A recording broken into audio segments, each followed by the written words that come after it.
we used your oak stair treads down through, and now they can sit there in the living room and actually look over top of the staircase, through the windows, out onto the deck, and then also be able to get downstairs safely and easily. I love the panel doors that we chose for this one. We've managed to make them all unique in their own way, and I thank you for it.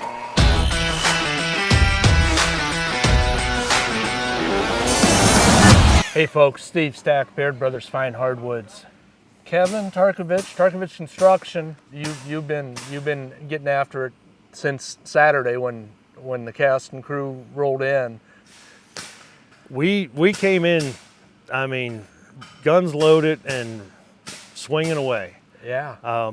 I had a rigorous schedule, you know, outlined, and I know I did get a little kickback from some of the guys. Like, you think you set the bar a little too high on this? I'm like, well, you know, we won't know. But I could see the potential. That's the thing. You come into these places so many times, and I get this from either the customer, well, so many with the customers, but I see it with these cabins too. It's been a certain way. It's always been that way. They enjoy it. They're comfortable with it. They may not see the potential. They don't choose to look that direction because they know the cost and the time are off their chart. And for us to be able to come in there, I see the potential, you see the potential. We walk through here and we start hammering away at different ideas and things that we can do. But I'm excited for when they come back. And there's something about maintaining the initial shell of the cabin, you know, the setting, that's unchanged.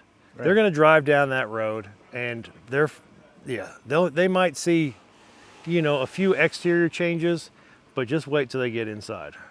This one, and I mentioned it yesterday.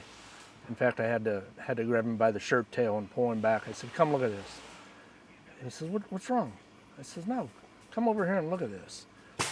When you come in that side door now, and you used to look 14 feet and have a flat wall in front of you, now you walk in there, and you stand there and you see this beautiful shiplap ceiling, and it spills into that beautiful vaulted living room now that wasn't vaulted, was a flat ceiling. And you had the wherewithal, and you've had a lot of great ideas. And thank you. But the idea of closing that stairwell in, tearing them walls down, and turning that stairwell parallel to the front wall of the house, it just took a 40-foot cabin, made it feel like 80 feet. Yeah. I mean, it just goes. And then that beautiful twin window unit at the end, you just look out into the wilderness. Yep. That's what needed it. You know, these windows, the older windows, they were elongated, but they were too high. They were cabin windows. They're cabin windows. I mean, I've been in that position. I still do that kind of stuff at our own cabin. You know, believe it or not, that trailer's only made it to my place in Virginia one time because we're usually doing work or here on Renovation Hunters. Right. But you work with what you got, and to come in there and see, I immediately saw the potential. Chris was up here first to look at this. Yeah. He sent us the pictures. And we were actually in Mississippi, and the first thing Chris said, "Well, what do you think?" I said, I'm going to call it an elevator shaft because that's what it looks like. It doesn't look like a staircase. No. It looked like just an elevator shaft right in the middle. Spot on. That's exactly what it looked like. He said, "Do you think that can go?" I said, "I'll make it go. I'll make it go." So doing that, and then of course the windows, and that was one of their. You go in there, you don't want to change what they like, but you don't want to lead into the potential of what I'm thinking about. So I try to keep everything so tight and not give any suggestion or anything. So I'm like, so what are your complaints? Well, we can't see the deer feeders when we're sitting in the living room.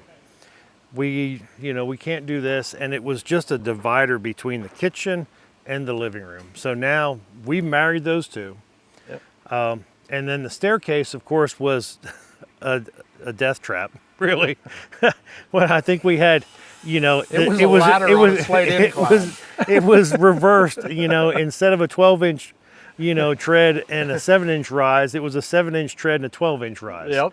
So somebody was dyslexic when they built it. But, and then it was encapsulated in that just dark dungeon. So opening that up now, we used your oak stair treads Yep.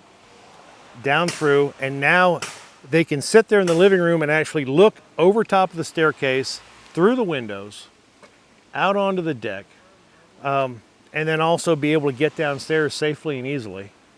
And that's where I was going. It didn't change things just visually. You increase the functionality of it. Yeah. I mean, you've got that set of twins over top of it. It's a natural lit stairwell.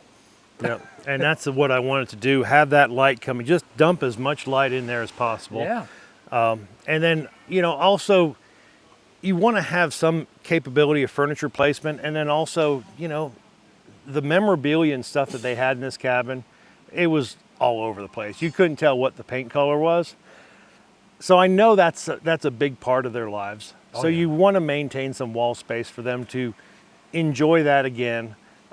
We don't want to wipe the whole slate clean of the cabins, and that's what I've preached to the crew about, and they understand it now. These people have been in these places for years, and there is a certain comfort and sentimental feel to it. And they talked about it with their grandkids. Yep. That the grandkids were a little disturbed that we were going to come in because they thought their cabin was going to be ruined.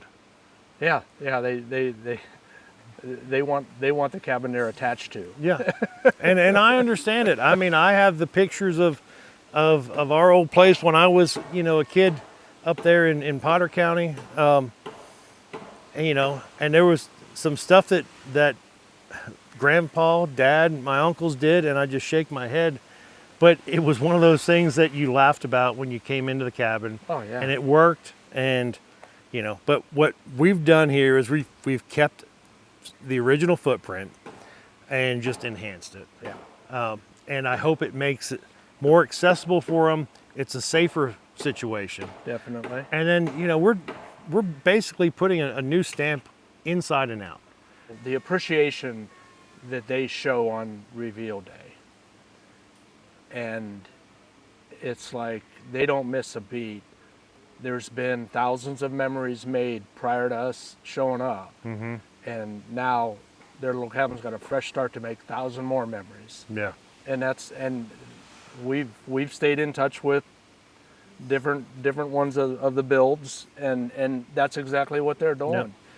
Yep. I know the family across the river, they're up here every weekend again. No, and that's the thing, and it's not just the parents, or the owners of the cabin that show it. I have gotten letters in the mail, drawings from the kids of these cabins thanking me for what, and then their pictures, and quite honestly, some of their pictures look about as good as my crude renderings when we come here because, they're scratched out, but it's just, I look at it and, the stick figures and the deer and the cabin, the one was so cute. It was from Ivanhoe this past season, where it showed this scribble with a sort of a roof on it. It says old, and then it had this prettier picture, and it said new, and it said thank you for the cabin. Yeah. And then that's what it means. And you fast forward when we're long gone, 50, 60 years, when they're telling their kids, say, yeah, one time these guys came in here and they renovated your grandpa's or your great grandpa's cabin, and now we're still here. Well, that's, and I've shared this with a lot of folks that on these builds, our payday comes on Saturday. When we see the reaction of the family, and then we interact with them, and and they start talking about, well, this, that, and the other thing, and then the fact that over the past 3 years, these people have stayed in contact with all of us. it tells me we're doing the right thing. Oh, definitely. You know, Hal and Chris, Hal, of course, you know, having spearheaded this project and the direction that he's wanted to take it, and then with he and Chris as Come On Media driving this, and the assemblage of the crew that we have. Listen, I can come up with the prettiest pictures and designs. You can supply me with the best hardwood products in the world, but our crew, I'll put them up against anybody. Oh, I call us the bad news bears of construction because we come from so many different areas, specialties, but you know what? We mesh so well. Now, tensions get high. I can get crazy. They can get upset with me, but you know what? We clear the slate every day and we start over because they are here every morning and work till late. And these aren't, 3-4 hour days. no. They're 14, 16 hour days. But I can't say enough about my crew. I say my crew, I love them all. But you know the feel too. You come here, there's not one of them that's not going to come up to you and... Oh, exactly. Well, friend, I tell you what, you've got this one on the run. I'm not going to hold you up much longer because I know you've got a couple projects to finish. You got some hardwood countertops. I got a few irons in the fire out here. one or two, and you've got your ceiling project on the run. Your doors are standing in the right openings. We got doors in. So we got your doors and the cool doors. I love the panel doors that we chose for this one. Yeah. Just because it's uncommon anymore, but when you go into an older It's cabin, a period door. It's a period door. Yep. Yeah. And everything. No, we've managed to make them all unique in their own way. Yes. And I thank you for it. Not a problem. Friend, I'll let you get back to work, folks. You stick around. All right. You can follow Kevin around at Tarkovich Construction and Baird Brothers Fine Hardwoods, BairdBrothers.com, social platforms across the board. This guy has got a project on the run in Pleasantville and doing a heck of a job. So stay tuned. You'll see it soon. Thank you, Steve.